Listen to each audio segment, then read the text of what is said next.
आलोकित पथ करो हमारा, हे जग के अंतर्यामी।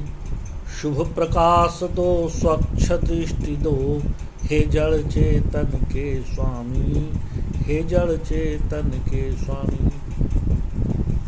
स्नेही छात्रों, आज इस वीडियो में मैं सीबीएसई बोर्ड के नवम वर्ग के छात्र छात्राओं के लिए इस वीडियो में कबीर दास के शब्द पद संख्या 1 को मैं आप लोगों के बीच लेकर सब उपस्थित हो रहा हूँ। इसके पूर्व जो एक वीडियो मैं आप लोग के साथ शेयर किया था, उसमें कबीर दास का जीवन परिचय था। उसके बाद एक वीडियो में उनकी साखियों को मैंने स्पष्ट करने का प्रयास किया, और इस वीडियो में हम शब्द पद संख्या 1 को स्पष्ट करने का प्रयास करता हूँ। सबसे पहले पद का वाचन करूँगा और उसके बाद उसका शब्दार्थ बताऊँगा और उसके बाद उसके भावार्थ और गुणार्थ बताने का प्रयास करूँगा।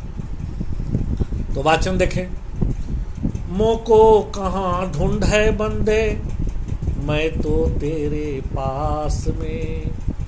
ना मैं देवल ना मैं मस्जिद, ना कावे कैलाश में। ना तो कौनो क्रिया कर्म में, ना ही योग बैराग में। खोज होए तो तुरत मिली हूँ, पल भर की तलाश में। कहें कबीर सुनो भाई साधो, सब श्वासों की श्वास में, सब श्वासों की श्वास में। यह पद का वाचन। अब इसका शब्दार्थ देखें। मोको माने मुझे, बंदे माने मनुष्य, देवल माने देवालय या मंदिर, कावा मुस्लिम धर्मावलंबियों का एक तीर्थ स्थान कावा है। कौने माने किसी, क्रियाकर्म माने सांसारिक आडंबर या सांसारिक पूजा पाठ, योग योग साधना, वैराग घर त्यागना, घर छोड़ना, वैराग ले लेना, तुरतय माने शीघ्र, तलाश माने खोज। प्रस्तुत सुललित एवं सारगर्भित पद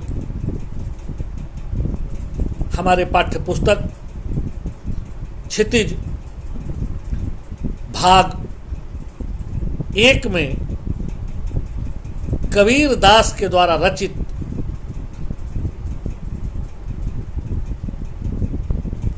पद संख्या 1 के रूप में पढ़ने के लिए पाठ्य पुस्तक में शामिल किया गया है।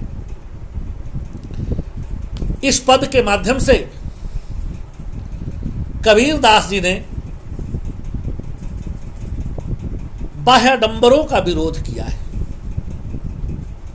हमारे जीवन में जो बाह्य आडंबर हैं, उनको इस पद के माध्यम से दूर करने का प्रयास किया है। कवि कहते हैं कि ईश्वर बाह्य कर्मकांड पाखंड से नहीं मिलते। ईश्वर प्राप्ति तो अनुराग से होता है। वह बाहरी क्रियाओं पर आधारित नहीं है। इस जीवात्मा और परमात्मा का शाश्वत संबंध तभी हो सकता है जब जीवात्मा अंतर्मन से परमात्मा को खोजे। कवि कहता है, मनुष्य को संबोधित करते हुए कहता है कि हे मनुष्य, तुम मुझे अपने से बाहर कहाँ ढूंढ रहे हो? या ढूंढने के लिए भटक रहे हो? मोको कहाँ ढूंढे बंदे, मुझे तुम कहाँ कहाँ ढूंढ रहे हो? मैं तो तेरे पास में, मैं तो तुम्हारे ही आत्मा में हूं, मैं तुम्हारे आत्मा स्वरूप हूं। यदि खोजना है तो तुम अपनी आत्मा में खोजो, अपने हृदय में खोजो। अन्यत्र खोजने से मैं तुम्हें मिलने वाला नहीं हूं। मोको कहाँ ढूंढे बंदे, मैं तो तेरे पास में, ना मैं देवल, ना मैं मस्जिद, ना कावे कैलाश। कवि हिंदू धर्मावलंबियों को भी और मुस्लिम धर्मावलंबियों को, दोनों को कह रहा है कि ऐ हिंदू धर्मावलंबी, तुम मुझे काशी में खोज रहे हो, मैं काशी में मिलने वाला नहीं हूं। और ऐ मुस्लिम धर्मावलंबियों, तुम मुझे कावा में खोज रहे हो, कितनों कावा में धावा बोलो, मैं तुम्हें मिलने वाला नहीं हूं। ना तो कौनो क्रिया कर्म में, ना ही जोग वैराग में। क्रिया कर्म से यहां कर्मकांड को लिया गया है। चाहे कितना भी क्रिया कर्म कर लो, चाहे कितना भी पूजा पाठ कर लो, लेकिन यदि मन सच्चा नहीं है तो हम तुम्हें मिलने वाले नहीं हैं। ना ही कोनो क्रिया कर्म में, ना ही जोग वैराग में। और खूब जोग कर लो, खूब गृह त्याग दो, खूब वस्त्र छोड़ दो, लेकिन उससे भी मैं मिलने वाला नहीं हूं। ना ही कोनो क्रिया कर्म में, ना ही जोग वैराग में। खोजी होए तो तुरत मिली हो, पल भर की तलाश में। यदि सच्चे मन से तुम मुझे खोजना चाहते हो तो मैं एक पल में तुम्हारे पास उपस्थित हूं। ज्यादा कुछ करने की आवश्यकता नहीं है, मन साफ रखो। ऐसा नहीं कि पूजा करने जा रहा है मंदिर में, और ध्यान है कि ऐसे नहीं कि कोई चप्पल ले भागे। जब ऐसा ध्यान तुम्हारे मस्तिष्क में आ जाएगा तो ईश्वर का प्रेम तो तुम्हारे दिल से गया, तुमको तो चप्पल में प्रेम चला गया। इसलिए कबीरदास यहां स्पष्ट रूप से कहते हैं कि ना तो कोनो क्रिया कर्म में, ना ही जोग वैराग में। खोजी होए तो तुरंत ही मिली हो, पल भर की तलाश में। और कवि कहता है कि मैं तो हर जगह व्याप्त हूं। यदि सच्चे खोजने वाले भक्त हो, जिसके मन में मुझे पाने की सच्ची ललक हो, तो मैं तुरंत उसे दर्शन दे देता हूं। मुझे पाने के लिए तो पल भर की सच्ची लगन ही काफी है। कबीरदास अपने भक्तों को संबोधित करते हुए कहते हैं, सुनो भाई संतो, वह परमात्मा सब प्राणियों में विद्यमान है।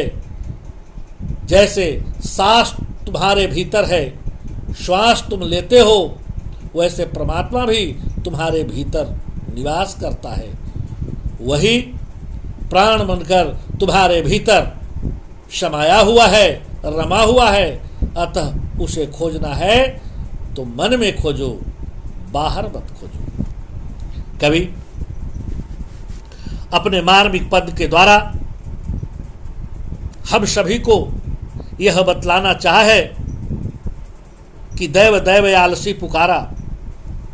हम अपने हृदय को सच्चे भाव से देखें तो ईश्वर कहीं अन्यत्र नहीं, बल्कि हमारे हृदय में ही विराजमान रहे। कुल मिलाकर देखने के बाद यह स्पष्ट होता है, पद की भाषा शैली सधुकड़ी है। यहां सब श्वासों ही श्वास पंक्ति में जो अलंकार आया है वह अनुप्रास अलंकार है। हमने पूर्व के वीडियो में बताया था कि वर्णों की आवृत्ति को अनुप्रास कहते हैं। यहां अनुप्रास अलंकार आया है। कुल मिलाकर देखने के बाद यह स्पष्ट होता है कि कबीरदास की निर्गुण भक्ति भावना यहां पर उजागर होकर सामने आया है।